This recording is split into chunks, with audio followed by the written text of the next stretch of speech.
یہ ایک کافر تھا، وہ کہتے ہیں بڑا زور آور تھا، تو وہ یہ گائے کی کھال بچھا کر کے اس کے اوپر کھڑا ہو جاتا اور لوگوں کہتا کہ اس کو اگر ہمت ہے تو میرے نیچے سے کھینچ کے دکھاؤ، میں نے دبا دیا اس کو۔ وہ ہمارے ہاں ہوتا نا، یہ میرا بازو پکڑو اور چھڑا کے دکھاؤ، یا میں بازو پکڑتا ہوں تو چھڑا کے دکھاؤ۔ تو اس زمانے میں وہ کھال بچھاتا اور اس کے اوپر کھڑا ہو جاتا اور کہتا کہ کھینچو۔ 10 آدمی اس کھال کو کھینچتے، لیکن وہ کھال کھینچی نہ جاتی، ان لوگوں کے زور سے کھال ٹوٹتی رہتی، حتیٰ کہ جو اس کے پاؤں تلے دبی ہوئی جگہ تھی وہ رہ جاتی، باقی لوگ توڑ دیتے، اتنا زور آور تھا۔ تو یہ اس کی کہانی ہے، لیکن یہ بتائی گئی ہے سب لوگوں کی، جس کو اقتدار ملے، زور ملے، زر ملے اور کوئی منصب مل جائے تو پھر کہتا ہے بس ہم چوما دیگرے نیست، ہمارے جیسا کوئی زمانے میں ہے ہی نہیں۔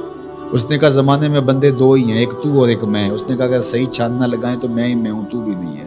تو بندہ کہتا ہے میرے پر کسی کا بس نہیں چل سکتا۔ جب اقتدار پاس ہوتا ہے، جب دولت پاس ہوتی ہے، جب چھاتی میں زور ہوتا ہے، جب قبیلہ خاندان پشت پہ کھڑا ہوتا ہے، تو پھر انسان یہی کہتا ہے کہ نہیں نہیں، میرا کون مقابلہ کر۔ یہ ایک انسانی طبع ہے بھی کمزور، لیکن تھوڑی سی ہوا بھرو، یہ کیسا غبارہ ہے، فوراً پھول بھی جاتا ہے، لیکن کوئی معمولی سی سوئی چبھ جائے تو ساری ہوا بھی نکل جاتی ہے، اور اگر تیزی سے کوئی چیز ہو تو پٹاخہ بھی لگتا ہے۔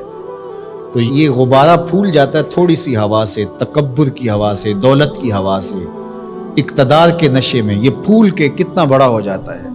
اَيَحْسَبُ أَن لَّن يَقْدِرَ عَلَيْهِ أَحَدٌ، کہتا ہے میں اتنا بڑا ہو گیا ہوں، میرے اندر اتنی ہوا ہے، میرے اوپر کسی کا بس کیسے چل سکتا ہے۔ یقول، وہ کہتا ہے اہلکت مالا لبدا، میں نے ڈھیروں مال فنا کر دیا۔ جب وہ مال نمائش میں خرچ کرتا ہے تو پھر اس کی تصویریں بھی جاری کرتا ہے، پھر لوگوں کو بتاتا بھی ہے، دیکھو میں نے یہ گھر کا گیٹ لگایا تو کس کے کتنے پیسے لگ گئے، شادی پہ میں نے اتنے کی آتش بازی کر دی۔ پہلے تو کہتا ہے میرا کوئی بگاڑ نہیں سکتا، میں طاقتور ہوں، میں بڑے بڑے ڈاکٹروں سے علاج کروا سکتا ہوں، کوئی مجھے تکلیف نہیں پہنچا سکتا، میرے اثر و رسوخ بہت سارے ہیں، کچہریاں میں خرید لیتا ہوں، تھانے میں خرید لیتا ہوں، کیسے ہو سکتا ہے، میں طاقتور ہوں، میرا اثر و رسوخ بہت ہے۔ پھر کہتا ہے میں نے فلاں معاملے میں اتنا مال لگا دیا، اتنا مال فلاں لگا دیا۔ وہ اپنے مال کے فضول خرچ پر لوگوں سے داد لے رہا ہوتا ہے۔ اللہ اکبر۔ اَيَحْسَبُ أَن لَّمْ يَرَهُ أَحَدٌ، یہ اس کی ساری بات بیان کرنے کے بعد اب یہ دیکھیے، اَيَحْسَبُ،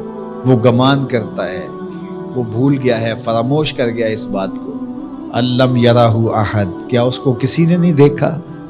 یہ اللے تللے فضول خرچیاں، یہ مال کو یوں اڑانا اور نمائش کرنا، میں نے دیکھا ہے یہ مذہب والے لوگوں میں بھی ہے کہ آپ جامعہ کے لیے فنڈ مانگیں تو آپ کو نہیں دیں گے، اور ایک بے عمل ناتخواں ہوگا تو اس کے اوپر ایسے پیسے پھینک رہے ہوں گے، کیونکہ یہاں تو چپکے سے آپ نے داخل ہو کے پیسے دیے، رسید لی اور چلے گئے، لیکن وہاں تو ویڈیو بھی بن رہی ہے۔